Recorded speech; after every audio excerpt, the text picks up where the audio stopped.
کا دوں نکاح سے متعلق کچھ عرض کرنا ہے، سماعت ہونا ہے۔ نحمدہ و نصلی علی رسولہ الکریم، اما بعد، اعوذ باللہ من الشیطان الرجیم، بسم اللہ الرحمن الرحیم۔ قال اللہ تعالی، اعوذ باللہ من الشیطان الرجیم، بسم اللہ الرحمن الرحیم۔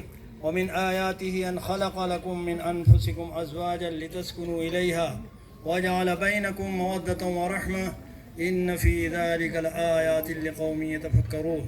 ترجمہ، اور اس کی نشانیوں میں سے یہ ہے کہ اس نے تمہارے لیے تمہاری جنس سے بیویاں بنائیں تاکہ تم ان کے پاس سکون حاصل کرو، اور تمہارے درمیان محبت اور رحمت پیدا کر دی۔ یقیناً اس میں بہت سی نشانیاں ہیں ان لوگوں کے لیے جو غور و فکر کرتے ہیں۔ دوسری آیت 49 نمبر پارہ 27 سورہ ذاریات، اللہ تعالیٰ نے فرمایا، وَمِن كُلِّ شَيْءٍ خَلَقْنَا زَوْجَيْنِ لَعَلَّكُمْ تَذَكَّرُونَ۔ اللہ تعالیٰ نے ہر چیز کا جوڑا بنایا ہے تاکہ تم نصیحت حاصل کرو، اور انسانوں کا بھی مرد اور عورت کی شکل میں جوڑا بنایا ہے۔ نکاح ایسی عبادت ہے جسے رسولوں نے انجام دیا ہے، چنانچہ اللہ تعالیٰ کا ارشاد ہے، اعوذ باللہ من الشیطان الرجیم، بسم اللہ الرحمن الرحیم۔ وَلَقَدْ أَرْسَلْنَا رُسُلًا مِّن قَبْلِكَ وَجَعَلْنَا لَهُمْ أَزْوَاجًا وَذُرِّيَّةً۔ ترجمہ، ہم نے آپ سے پہلے بہت سے رسول بھیج چکے ہیں اور ہم نے ان کو بھی بچوں والا ہی بنایا تھا۔ رسول اللہ صلی اللہ علیہ وسلم نے فرمایا، اربع من سنن المرسلین، یعنی 4 چیزیں رسولوں کی سنت ہیں۔ نمبر 1 حیا، نمبر 2 خوشبو، نمبر 3 مسواک، نمبر 4 نکاح۔ رسول اللہ صلی اللہ علیہ وسلم نے فرمایا، النکاح من سنتی فقال فمن رغب عن سنتی فلیس منی۔ نکاح میری سنت ہے، اور جو میری سنت سے اعراض کرے یعنی بچے، وہ مجھ سے نہیں۔ رسول اللہ صلی اللہ علیہ وسلم نے مسلم نوجوانوں کو پاک دامنی اور پاک بازی کی تعلیم دیتے ہوئے نکاح کرنے اور پاکیزہ زندگی گزارنے کی تلقین فرمائی ہے۔ یا ایھا الشباب من استطاع منکم الباء فلیتزوج فإنه اغض للبصر واحسن للفرج ومن لم يستطع منکم فعلیہ بالصوم فإن له وجاء۔ اے نوجوانوں کی جماعت، تم میں سے جو شخص شادی کی استطاعت رکھتا ہو اسے چاہیے کہ نکاح کرے، کیونکہ نکاح کی پاکیزگی اور شرمگاہ کی حفاظت کا ذریعہ ہے، اور جس شخص کے پاس شادی کرنے کی استطاعت نہ ہو اسے چاہیے کہ روزہ رکھے، کیونکہ روزہ شہوت کا توڑ ہے۔ عزت اور ناموس اور پاک دامنی کی حفاظت کا بہترین ذریعہ نکاح ہے۔ حضور صلی اللہ علیہ وسلم نے فرمایا، ان اعظم النکاح برکۃ ایسرہ مؤنہ۔ برکت کے لحاظ سے سب سے عظیم نکاح وہ ہے جس کا خرچ سب سے کم ہو۔ ایک اور حدیث میں حضور صلی اللہ علیہ وسلم فرمایا، تناکحوا تکاثروا فانی مکاثر بکم الامم۔ رسول اللہ صلی اللہ علیہ وسلم نے فرمایا، مسلمانوں نکاح کرو، کیونکہ میں تمہارے سبب سے اس بات میں دنیا کی اور قوموں سے سبقت لینا چاہتا ہوں کہ میری امت شمار میں ان سب سے زیادہ ہو۔ خطبہ نکاح میں کلام پاک کی 4 آیتیں اور ایک حدیث پڑھنا مسنون ہے۔ اعوذ باللہ من الشیطان الرجیم، یا ایھا الناس اتقوا ربکم الذی خلقکم من نفس واحدۃ وخلق منها زوجها وبث منهما رجالا کثیرا ونساء واتقوا اللہ الذی تساءلون به والارحام ان اللہ کان علیکم رقیبا۔ ترجمہ، اے لوگو، اپنے پروردگار سے ڈرو جس نے تم کو ایک جاندار یعنی آدم علیہ السلام سے پیدا کیا، اور اس جاندار سے یعنی آدم علیہ السلام سے اس کا جوڑا پیدا کیا، اور ان دونوں سے بہت سے مرد و عورتیں پھیلائیں، اور تم خدا تعالیٰ سے ڈرو جس کے نام سے ایک دوسرے سے مطالبہ کیا کرتے ہو، اور قرابت یعنی رشتے ناطے توڑنے سے ہی بچو، بالیقین اللہ تم سب کی اطلاع رکھتے ہیں۔ دوسری آیت سورہ آل عمران، آیت نمبر 102، قال اللہ تعالی، یا ایھا الذین آمنوا اتقوا اللہ حق تقاتہ ولا تموتن الا وانتم مسلمون۔ اے ایمان والو، اللہ سے ڈرو جیسا کہ اللہ سے ڈرنے کا حق ہے، اور بجز اسلام کے اور کسی حالت پر جان مت دینا۔ تیسری آیت سورہ احزاب، آیت نمبر 70، یا ایھا الذین آمنوا اتقوا اللہ وقولوا قولا سدیدا۔ اے ایمان والو، اللہ سے ڈرو اور درستی کی بات کرو، سیدھی بات کہو۔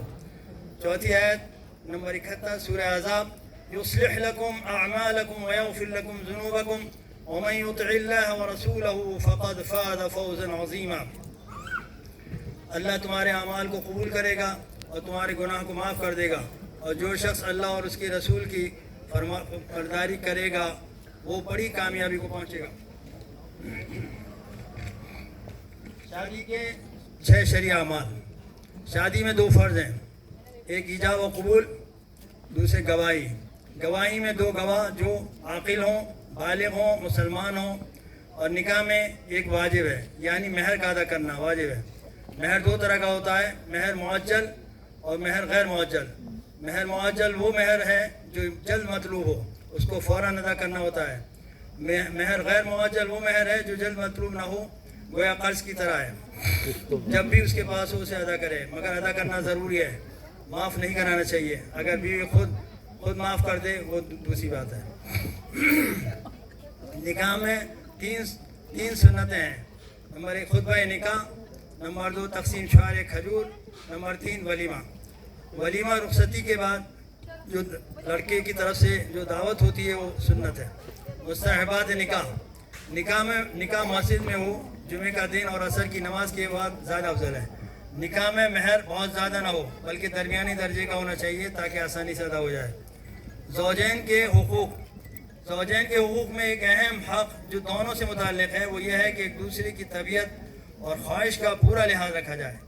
بیوی کے ذمے شوہر کے حقوق۔ عورت کے ذمے شوہر کا سب سے بڑا حق یہ ہے جب اس نے اپنی ذات اس کے سپرد کی ہے تو اس کی ہمیشہ حفاظت کرے، اس سلسلے میں کسی خیانت کا ارتکاب نہ کرے، شوہر چاہے حاضر ہو یا غائب ہو۔ بیوی شوہر کی فرمانبرداری کرے اور اس سے محبت کرے، اس کی عزت بھی کرے۔ شوہر کا جو کچھ بھی مال ہے اور سامان ہو اس کی حفاظت کرے، اس کو شوہر کی مرضی کے خلاف اور غلط مقام پر خرچ نہ کرے۔ بیوی کے حقوق شوہر کے ذمے۔ بیوی کو خوش رکھنا ہے اور تکلیف نہ دینا۔ حضور صلی اللہ علیہ وسلم نے فرمایا کہ عورتوں کے بارے میں اللہ سے ڈرو، جس کا مطلب یہ ہے کہ ان کے حقوق ادا کرو اور ان کو ناحق مت ستاؤ اور ان پر ظلم نہ کرو، اور جو ظلم کرے گا تو اللہ تعالیٰ سے ناراض ہوگا۔ اس لیے شوہر کو چاہیے اس پر رحم کرے اور محبت کرے۔ کسی شاعر نے کیا خوب کہا ہے، یہ لکھا ہے قرآن میں سر بسر، بے سبب عورت کو آزردہ نہ کر، جو کرے ناحق کسی زن پر ستم، اس کو حاصل ہو حاشر میں رنج و غم۔ مصطفیٰ نے اسی طرح کہا ہے، یہ بے خطا ہرگز نہ ہو زن پر خفا، گر خطا اس کی نہ ہو تو مت ستا، جان کر دوزخ میں تو ہرگز نہ جا۔ وآخر دعوانا الحمدللہ الحمد لله نحمده ونستعينه ونستغفره ونؤمن به ونتوكل عليه ونعوذ بالله من شرور أنفسنا ومن سيئات أعمالنا، من يهده الله فلا مضل له ومن يضلله فلا هادي له، ونشهد أن لا إله إلا الله وحده لا شريك له، ونشهد أن سيدنا ومولانا محمدا عبده ورسوله، أرسله بالحق بشيرا ونذيرا بين يدي الساعة، من يطع الله ورسوله فقد رشد، ومن يعصهما فإنه لا يضر إلا نفسه ولا يضر الله شيئا. قال الله تعالى: أعوذ بالله من الشيطان الرجيم، بسم الله الرحمن الرحيم. يا أيها الناس اتقوا ربكم الذي خلقكم من نفس واحدة وخلق منها زوجها وبث منهما رجالا كثيرا ونساء، واتقوا الله الذي تساءلون به والأرحام، إن الله كان عليكم رقيبا. يا أيها الذين آمنوا اتقوا الله حق تقاته ولا تموتن إلا وأنتم مسلمون. يا أيها الذين آمنوا اتقوا الله وقولوا قولا سديدا يصلح لكم أعمالكم ويغفر لكم ذنوبكم، ومن يطع الله ورسوله فقد فاز فوزا عظيما. ولقد أرسلنا رسلا من قبلك وجعلنا لهم أزواجا وذرية، وما كان لرسول أن يأتي بآية إلا بإذن الله، لكل أجل كتاب. يمحو الله ما يشاء ويثبت عنده أم الكتاب. وهذا بأمر الله الجليل الجبار الواحد الغفار خالق الليل والنهار. تقدست أسماؤه وعمت آلاؤه كما قال في كتابه المجيد: فانكحوا ما طاب لكم من النساء مثنى وثلاث ورباع، فإن خفتم ألا تعدلوا فواحدة أو ما ملكت أيمانكم. وأمر به نبيه صلى الله عليه وسلم حيث قال: تناكحوا تكاثروا فإني مكاثر بكم الأمم. فقال النبي صلى الله عليه وسلم: النكاح من سنتي. فقال عليه الصلاة والسلام: فمن رغب عن سنتي فليس مني.